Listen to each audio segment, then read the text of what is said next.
Today's episode is sponsored by Milky'sFiberArts.com. Milky'sFiberArts.com has tools for weavers, spinners, felters, and lace makers. From looms to spindles and shuttles to fiber, view their offerings 24/7 on their extensive website, where they offer worldwide shipping. Visit them today at Milky's Fiber Arts. That's MIELKES fiberarts.com. Thanks, Milky's Fiber Arts. Now here's the show.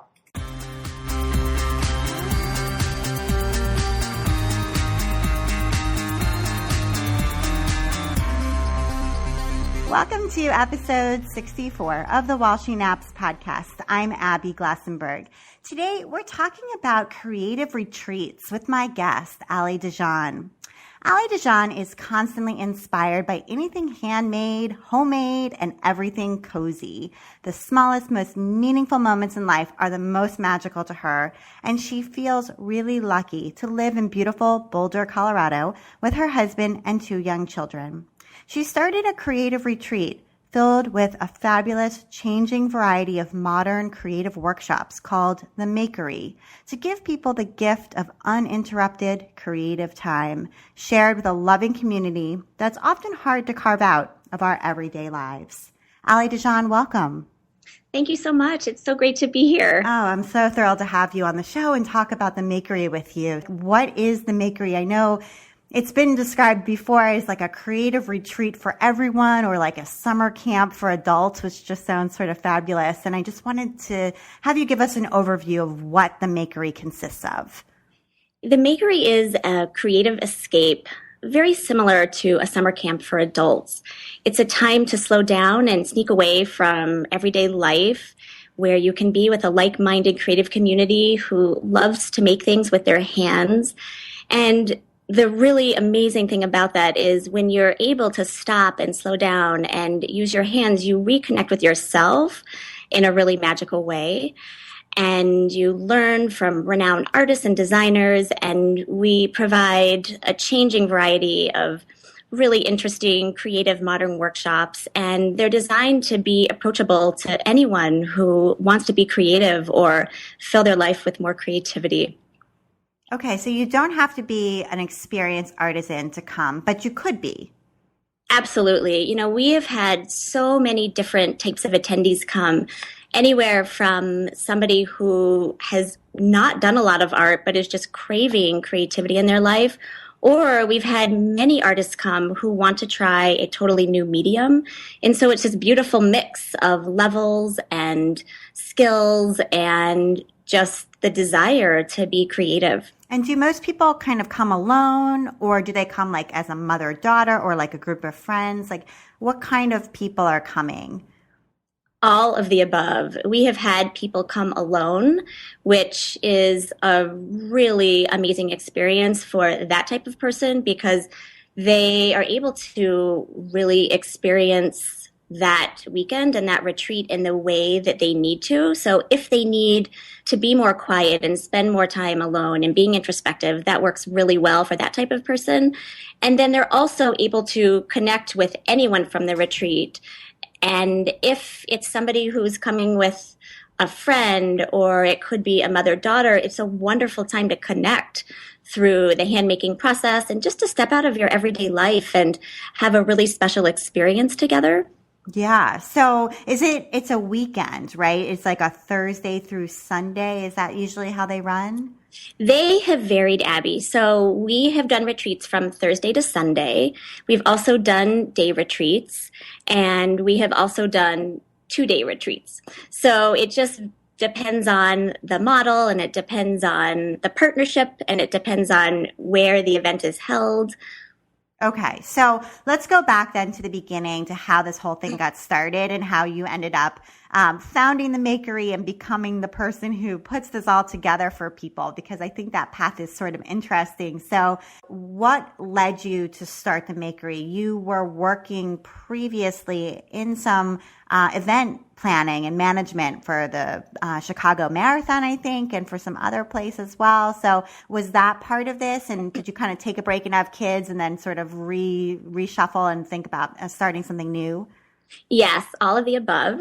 So when I think back really to where the heart of where this all began, I go back to being a little girl, and I went to the most creative preschool.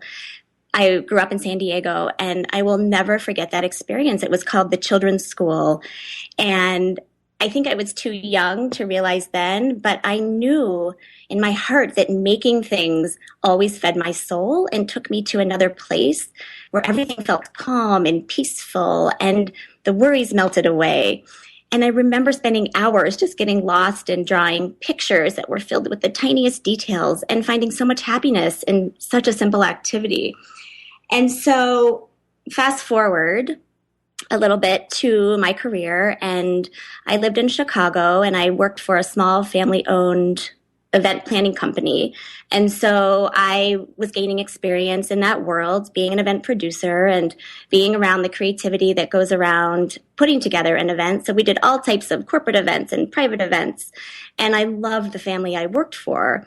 And I was also into marathon running. So I did a shift from that job and into the Chicago Marathon, where I worked for them for 7.5 years. And I loved that job so much. It was so fulfilling. We had a really small team. And one of my favorite parts of working for the marathon, and luckily my job at the time allowed me to stand near the finish line on race day. And so watching all these different walks of life come across the finish line was the most rewarding moment, or just pinnacle of working all year long on the race. And so just feeling like I had the tiniest part in helping someone else's dream come true was something I held on to. And so I never will forget that experience. And after I finished working for the marathon, I had 2 babies, and I straddled a little bit of that time working. And then when I had my daughter, I stopped working. And I had always loved creativity, but having children, and I don't know if you felt this way too, because I know you are an incredibly creative person as well, but it inspires you and ignites even more creativity, because I wanted to have the most creative home, and I wanted to provide all types of creative opportunities for my own children. And so I had always wanted to be a stay-at-home mom. And I was lucky enough to do so at that time. But I also started to really miss who I was as a career woman. And so I had these conflicting feelings of being so incredibly grateful that I was home with my kids, but also feeling like something was missing, like I needed something else to fulfill me as a whole person. And I started reading blogs, and I saw this art workshop pop up on these various blogs I read, and it was Squam. And I thought, well, gosh, maybe I could go.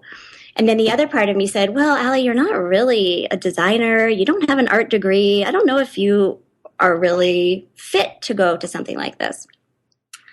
And I don't know, something inside me just said, you have to go and try. And so during that time when I was waffling of even trying to go, I remember standing in my mom's kitchen and just bursting into tears. And she said, what's wrong? And I said, I don't know. I don't know who I am anymore. And here I am. I feel so grateful that I have these 2 babies, and that was my dream my whole life, and I'm living it, and I still need something more. And so I went to Squam, and I was terrified because I didn't know anybody. And it was such an amazing experience, because through taking the workshops and making things with my hands and feeling what that felt like to connect with who I was again, it was like this light bulb went off, and I thought, oh my gosh, I'm still in there. I'm still me, and I can still be a mom.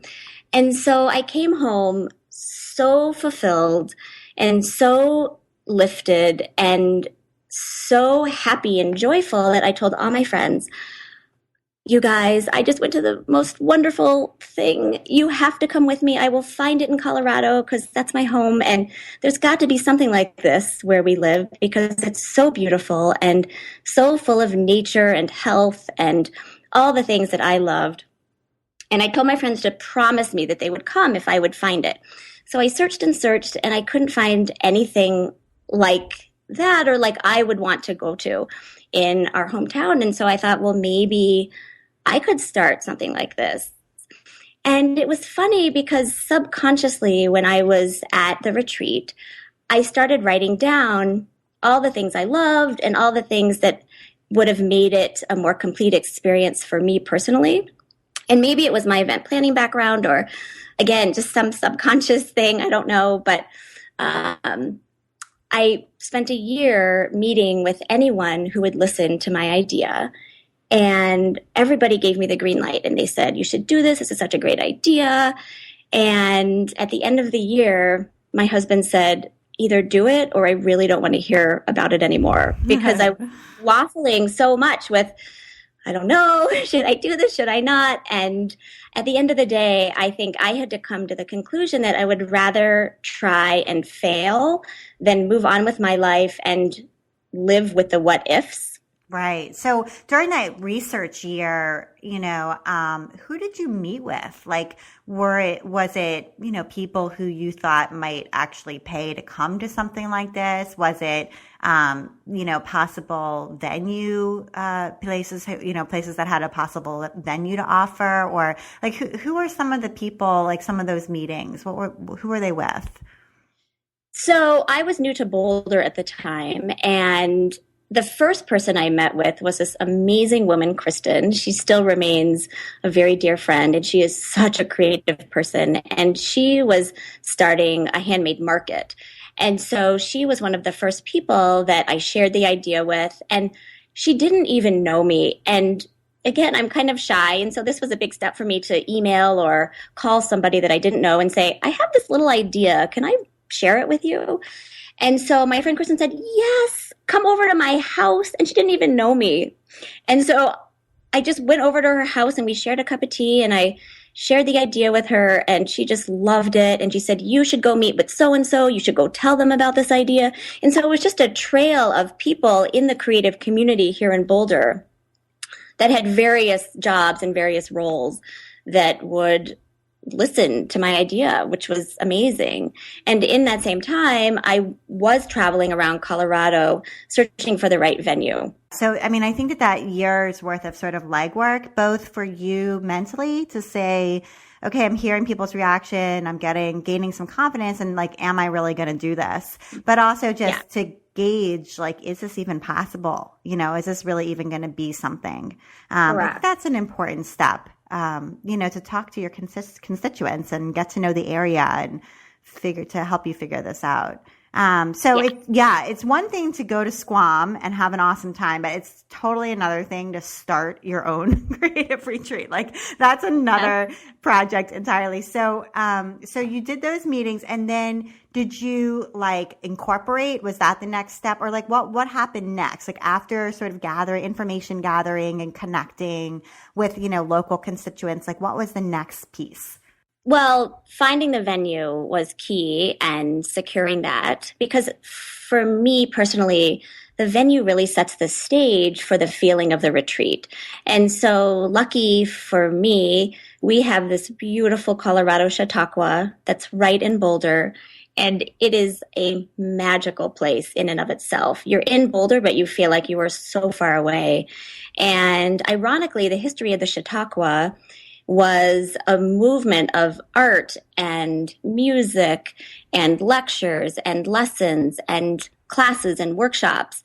And we were really resurrecting this idea at an actual Chautauqua. So that was a really special thing, not only for us, but for them. And so after we secured the venue and the date, I started calling teachers that I thought would make a really wonderful team. And just one thing led to another, but it was all happening at the same time because you have to get a website together and you need to create a marketing plan and you have to get the word out. And so it was a very, very intense year that I poured my heart and soul into. And it was exciting and scary and all of that. Yeah, I bet. And so the teachers that that you started out with in that first year, and this was in 2011 or 10? 10. 10. Sorry, 2011. 11. Okay. So the teachers who came, and it was in the spring of 2011, so that first retreat, were they local primarily, or did you like fly people in? How did you figure out who you wanted to be sort of on the faculty? It was a really organic process. I think I had a couple of people that I had connected with, either taking a workshop from or on the internet that I was drawn to. And so I didn't come at it saying, I want somebody for this topic and this topic and this topic. It was more who they were and looking at the mix as somebody said yes. So Lizzie House taught printmaking. And so I knew that I wouldn't get another printmaker. And Flora came and taught painting. That's so I knew Flora Bowley. Yeah. Yes. Mm-hmm. And then Alessandra Cave came and taught photography. And so I would just reach out one by one, and I couldn't believe people said yes. And then I thought, oh gosh, like this needs to be really great because all these amazing people are wanting to come and be part of this. And I don't really know what I'm doing, but I'm going to give it my all and see how it goes. And so what were like the biggest successes and the biggest surprises? Like, I'm sure you've done many of them, many Makeries since that time. And so I'm sure when you look back at that first one, you have things that stand out to you as sort of like, whoo, that was, maybe a little surprising or I'm really glad that, that one thing really succeeded and I'm still really proud of it. So when you look back at it, what do you say? One of the most pivotal moments for me that I'll never forget was at the end, Jenny Doe, who is just an amazing creative person, she was at the event and I asked her to lead the closing. And so she led this beautiful ceremony and had asked everyone at the end to say one word about what the weekend meant to them. And I think it was the first time during that whole experience of leading a retreat that I had stopped to think about how the experience was affecting people. And so that was a really powerful moment for me to hear through tears of my own, but also other people who were there, what that weekend meant. And now you're in the 6th year of the Makerie. Is that right? That's pretty amazing. Do you know like how many events in total you've held? I mean, it must be quite a few. We've done 16 retreats. Wow. That's great. Congratulations. That's a lot of retreats. Thank yeah.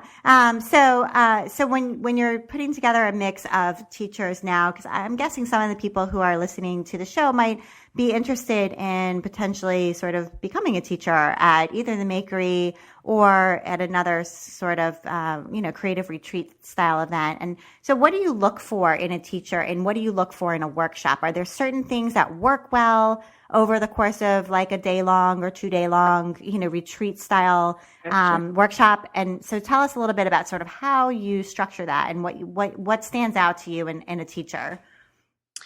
Well, first and foremost, we are open to any ideas, and we're always looking for fresh ideas for workshops and classes. So all anybody would have to do would be to send an email and make it brief and show some images of what you make and a general idea. So we are just an open door. I want to start with that.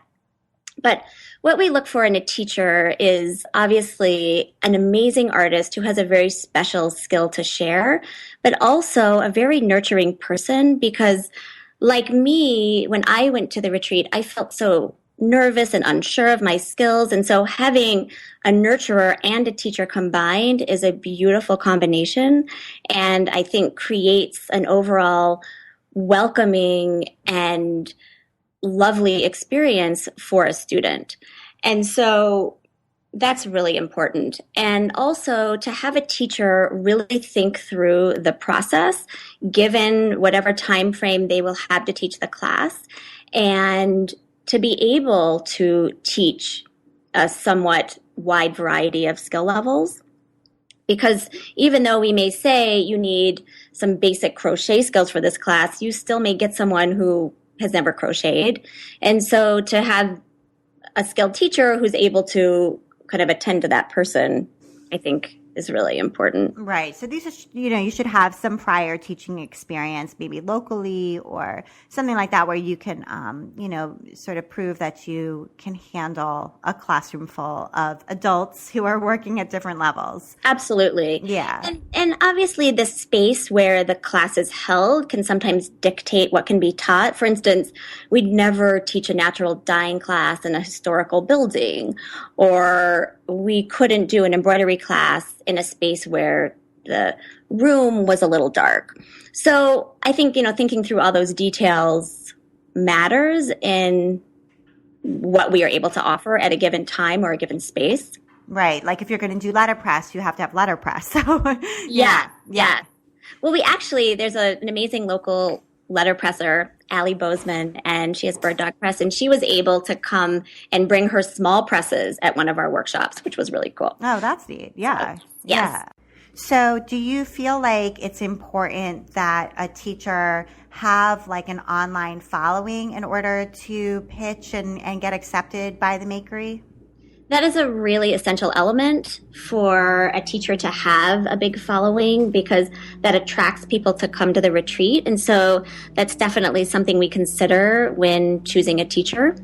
Okay, so you're going to be looking at, maybe their Instagram following, or maybe Facebook, or if they are a regular blogger, or just some combination of that? Correct. All of the above. Okay, because they're really like a marketing partner for you in a way. They are. I mean, we really look at these retreats as a team effort. And so everybody is part of the team, and everybody contributes in sharing what they're doing and what we're doing. And now for a word about this episode's sponsor, Milky's Fiber Arts. Milky's Fiber Arts was started by sisters Andrea and Amy Milky in 1997, when Andrea was 20 and Amy was just 15. Located in the bucolic rolling hills of Mouston, Wisconsin, about 30 minutes northwest of the Wisconsin Dells, their brick and mortar shop is open by appointment. Stop in for one-on-one instruction or book a group class. If you're not local, check out their online shop, where you'll find a really impressive inventory of supplies and tools for all kinds of fiber arts, including weaving, spinning, felting, tatting, bobbin lace, and netting, plus tutorials, videos, and free patterns to get you started. One of their signature products is the Fiber Artist Bag of Candy, which contains over 50 colors of wool roving for $34. It's like a 17-ounce box of crayons for felters and spinners. Amy and Andrea ship anywhere in the world. Take a look at what they have to offer. You can't help but be inspired. Visit milkysfiberarts.com. That's MIELKES, fiberarts.com. Thank you, Milky's Fiber Arts. And now back to my conversation with Allie. Okay, and I know you've had some big name teachers at times. You mentioned Lizzie House. You mentioned Flora Bowley, who has a really huge following as a painter. And then Genevieve Gorder from HGTV, who's kind of a superstar. So I wonder, and maybe there's others that I just didn't even find when I was researching this, but when you have someone who does have that kind of like really big following, does it kind of change the atmosphere at all? Like how do you handle that?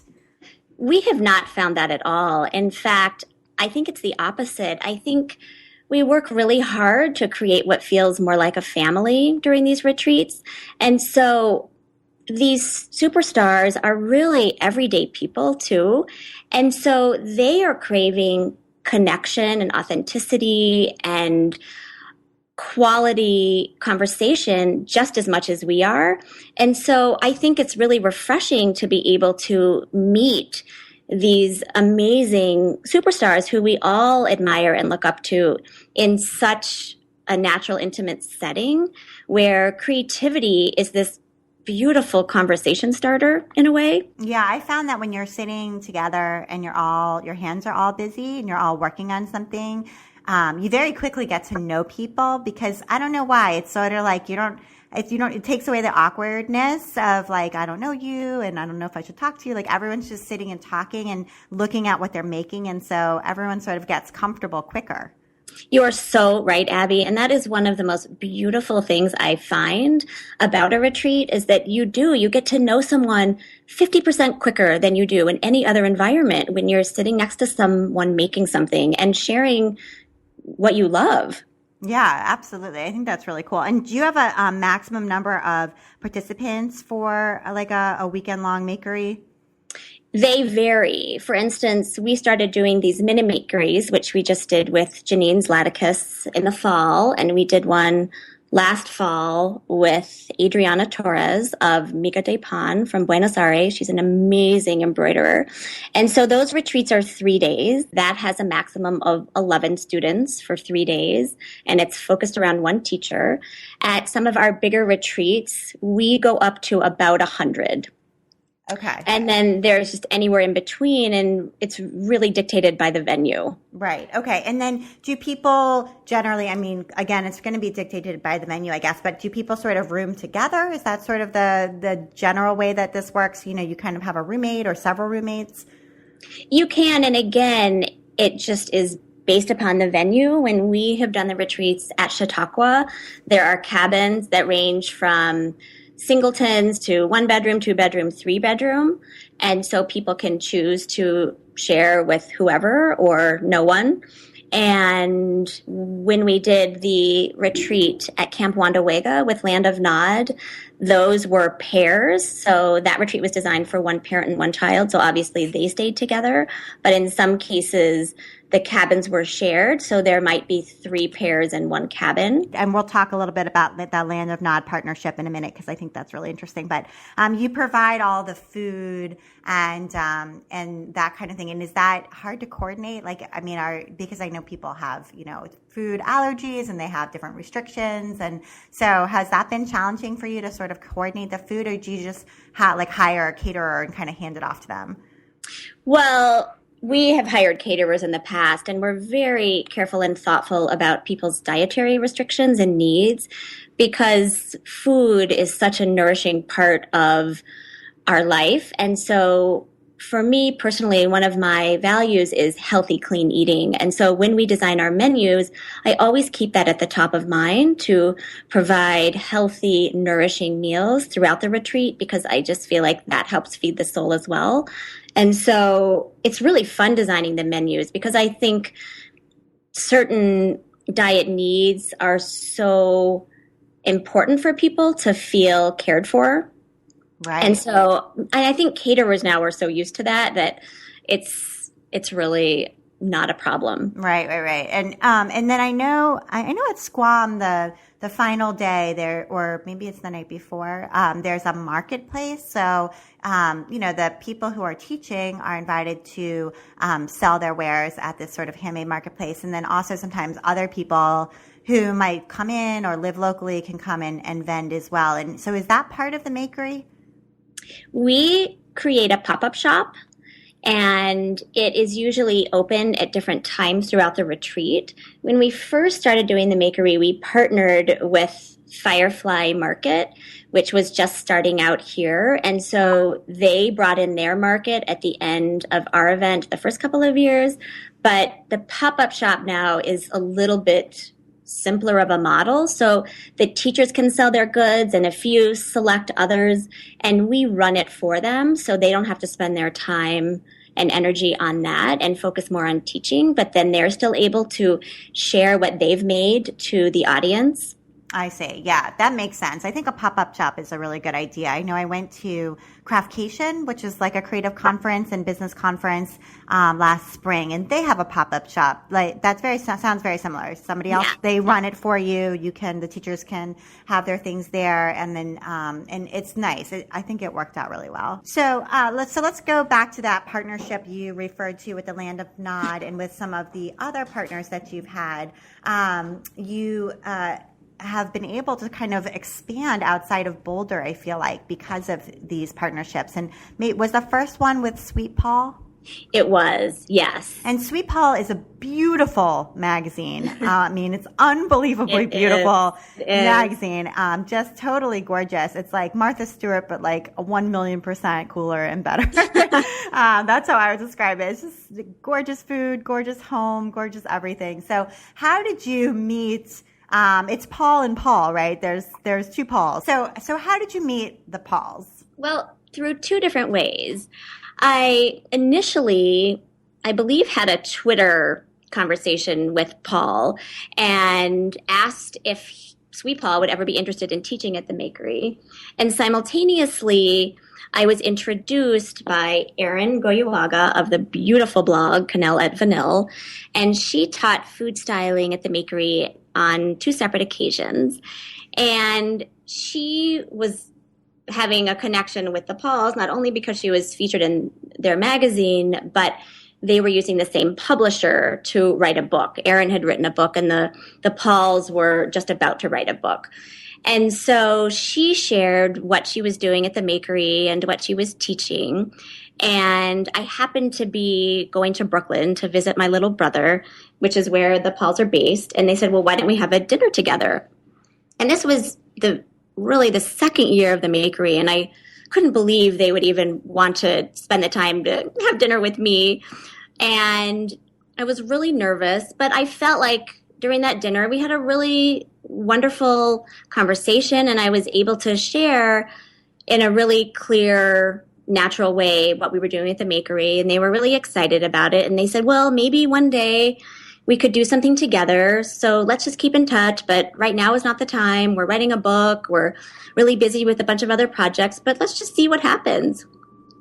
And then about a year later, they got in touch and said, I think we're ready to try to do something. We'd like to do an event. We'd like to do it in New York City. And what do you think? And so we went for it, and we brought their magazine to life in a really beautiful way.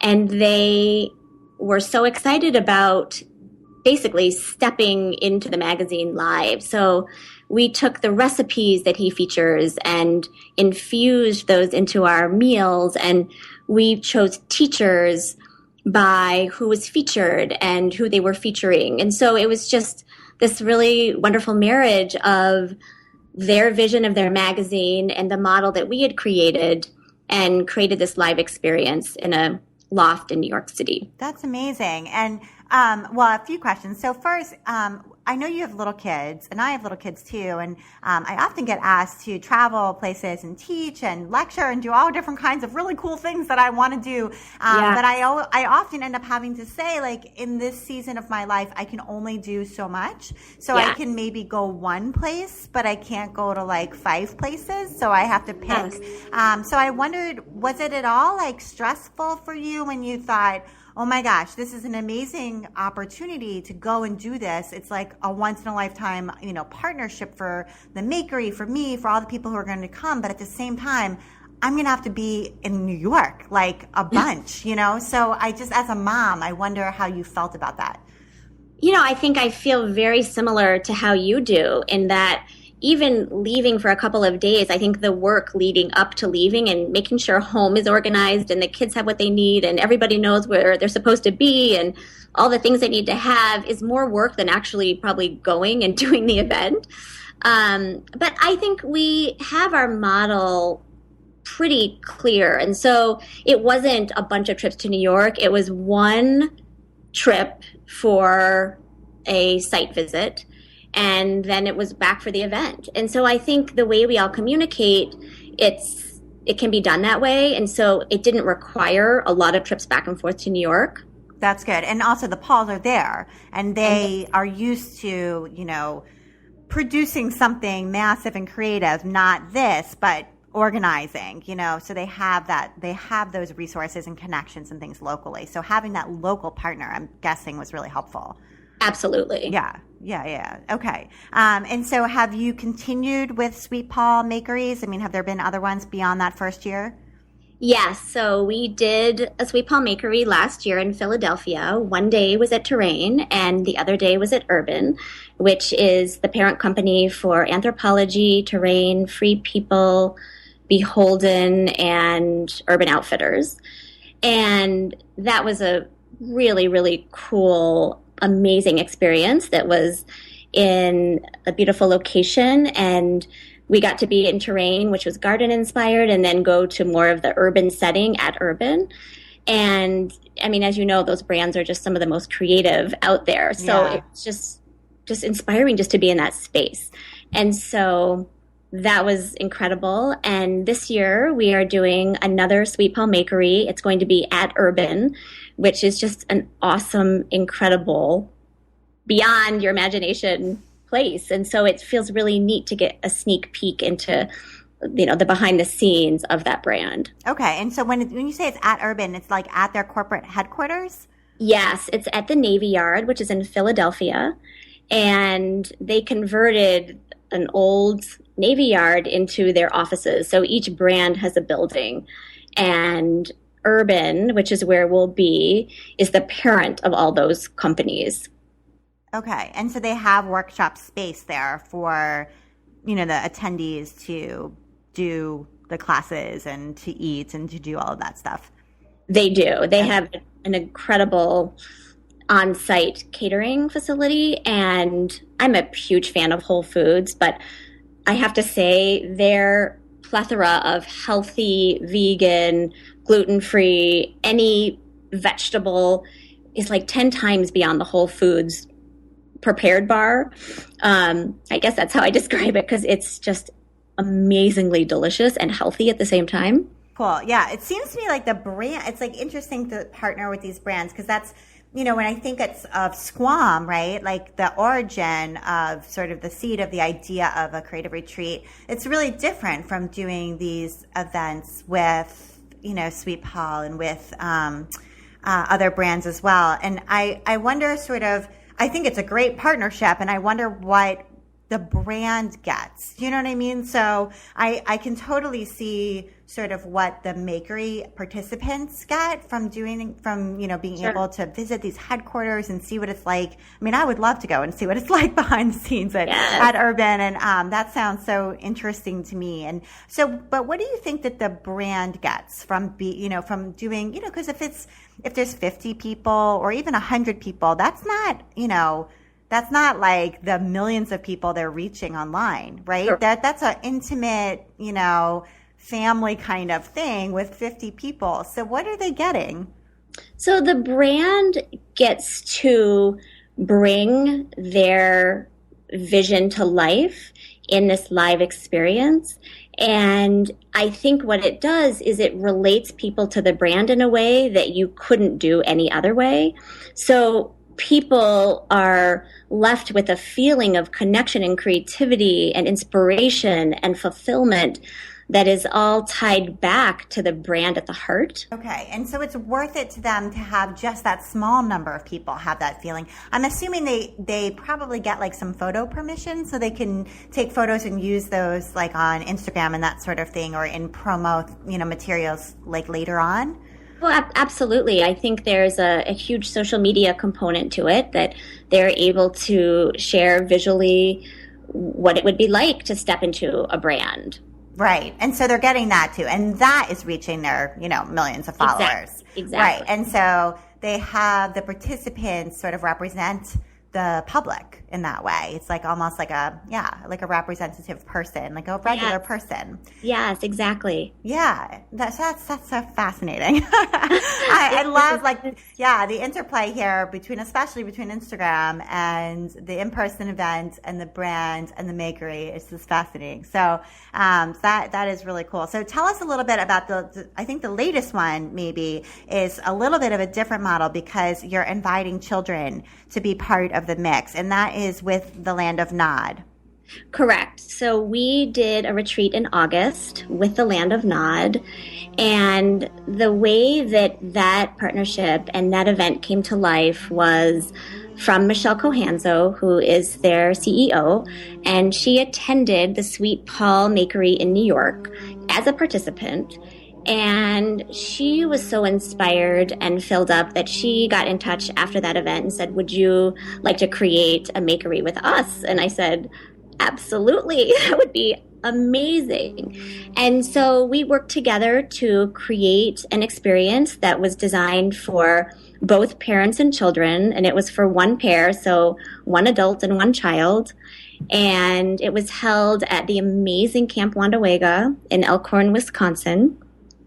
That is just in and of itself an incredible venue where it's like you're stepping back into time and just really simplifying your life and going back to the basics. And their tagline is to disconnect so you can reconnect. And that's really the heart of what the Makerie means to me. And Land of Nod shares that value as well. So tell me what makes for a good partnership. We partner with companies that are really excited about bringing their brand and products to life through an intimate creative experience and who value authentic in-person connections. In this highly digital age that we're all living in, having one-on-one interactions with each other are becoming more and more valuable. And it's a really special opportunity for a company to connect in this way with its customers and followers and brand loyalists. And are you still really committed to having these independent, the Makerie, sort of the origin one? Like, are you still committed to doing those, or are you more leaning toward doing the brand-based partnership events? You know, I wish I had a great answer for that. And I think it just depends on how these partnerships shape up moving forward. There's a couple really exciting opportunities that may happen in 2017. And if those happen, I don't know if we'll have the capacity to continue to do our own bigger events. But one thing that we have held on to in Boulder that we started a couple years ago are the mini Makeries. And those have been wonderful. And it's centered around one artist, and it's only 11 students, and it's 3 days, and it's held at a beautiful, beautiful home studio, At Hand Studio. And so I have a couple of amazing people in the docket to do a couple more of those this year. And that's something of our own, is just all the Makerie, and it's here in Boulder. And I can choose any food vendor I want. It's just complete freedom, which is something that I love to keep in the mix. Right. It's so interesting to see how it evolved from the original seed, and then with success comes new opportunity, and then you have to sort of steer the ship, and decide, like, yes, I want to do this. Yes, I'll do that one. This is what I can still do, what I still have the capacity, bandwidth to do, because it's you and just one other assistant. Is that right? Correct. It is right now. Right. So you're sort of making the yes and no decisions as, because you do produce a beautiful event and it's successful. People come, word spreads, and then new opportunities come your way, and you have to figure out, well, what do we want to do next?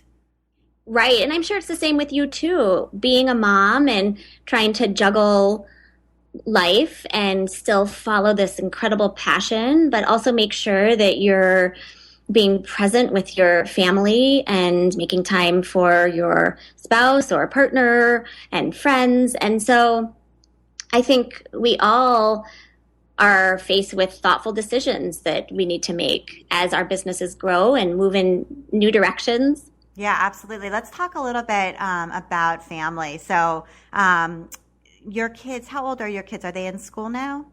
They are 9 and 11. Okay. And I have a 9 and 11-year-old as well, but I also have a 5-year-old. So oh my gosh, I started all over. I don't know, but yeah, I mean, she's awesome, but like, you start all over when you have a third, right? But so you have a little bit more time, I'm thinking now, but what is your typical day? Like, it's a random, Tuesday. And so just tell us briefly sort of what that day looks like for you when it comes to work and family. Well, I wish there was a typical day. I bet you do too. Well, my best days start when I exercise. So whether that means a run with my friends or a yoga class, or I do an online class at home called Bar 3. It's sort of a combination of yoga, Pilates, and light handheld weights. But for me, just getting up and moving my body really helps set a great tone for the day. And, we do the morning routine. I drop my kids off at school. Depending on the day, I will go straight into work. And do you have a studio or office space outside of home? I don't. I wish I did. Okay, so you come straight into work, meaning go straight back home. Straight back home, yes. Okay. Or occasionally I'll go to different coffee shops and whatnot just to get a change of scenery. But the work for any particular day really depends on where we are in the cycle of a retreat planning process. So it could be we're getting ready to launch a retreat, and that's a pretty intense time gathering all the details that we need. Or it could be close to a retreat where we're just doing a lot of juggling of last minute details and logistics. Or it could be even just planning for a new partnership. So all of that just really depends on kind of where we are. Does your assistant come to your house, or does she work virtually? She works virtually. Okay. But she's in Boulder too. Okay, so she's just working from her house and you're working from yours. I see. And so is she like a contractor, or is she actually an employee? She's a contractor. Okay, great. That's what I need. Okay, I'm going to find myself one. She's terrific. Her name is Krissa. Oh, I need a Krissa. Okay, that's awesome. You do. All right, so you work, your kids are ending school and you're there to go pick them up. Correct. Yes, we don't have a nanny, and so I will pick them up, and we have a pretty short day where they're at right now. So they get out of school at 2:30, and then we come home, we have a snack, we do activities, homework, and dinner time. And then usually after I put the kids to bed, then I'll go back to my work if I need to. But lately I've been trying to make a really big effort to get in bed early. If I had my choice, Abby, I'd be in bed by 8:30. Oh, I think that's before my children.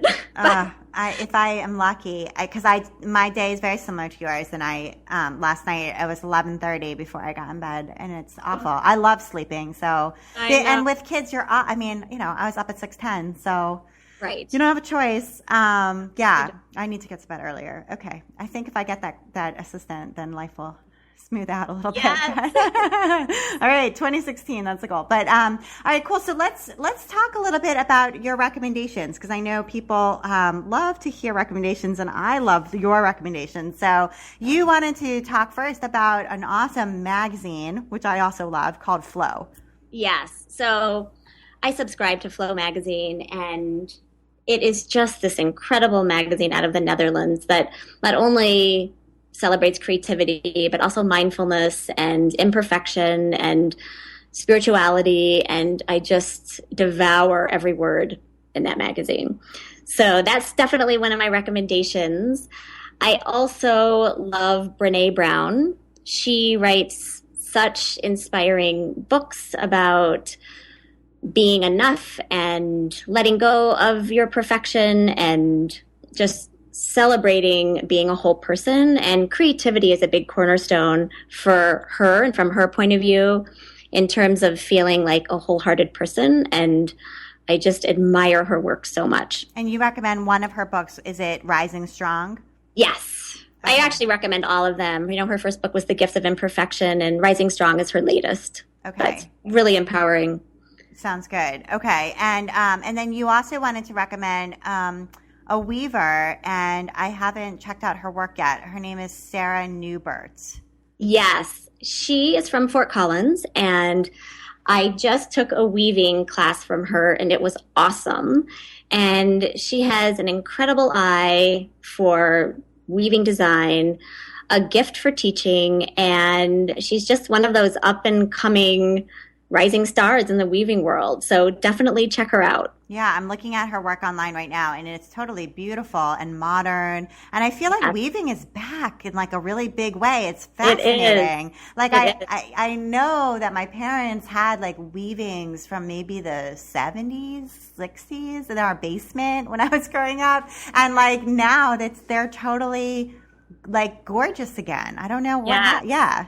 Yes, I know. It's a pretty neat thing to see. It is. They've been like reimagined and reinvented, and I love it. And I want to take a weaving workshop because I think that would be so fun. Yeah. Yes, so cool. Love it. Yeah. So Allie, thank you so much for taking the time to be on the While She Naps podcast. It was just really great talking with you. Well, thank you so much for having me. It's such an honor, Abby. Yeah. And where can people, connect with the Makerie online? Where are your favorite spots?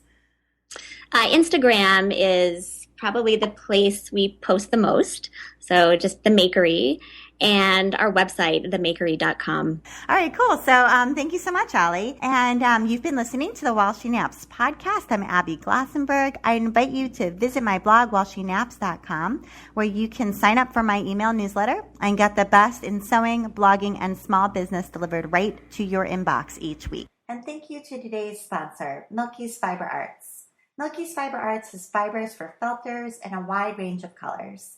The solid color merino line has over 70 colors alone. Never felted before?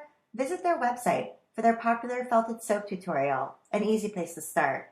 Felted soaps are like a washcloth and soap rolled up into one and make excellent gifts. Visit them online at milkysfiberarts.com. And if you enjoyed the show, tell a friend about it. Thank you so much, and I'll see you next time.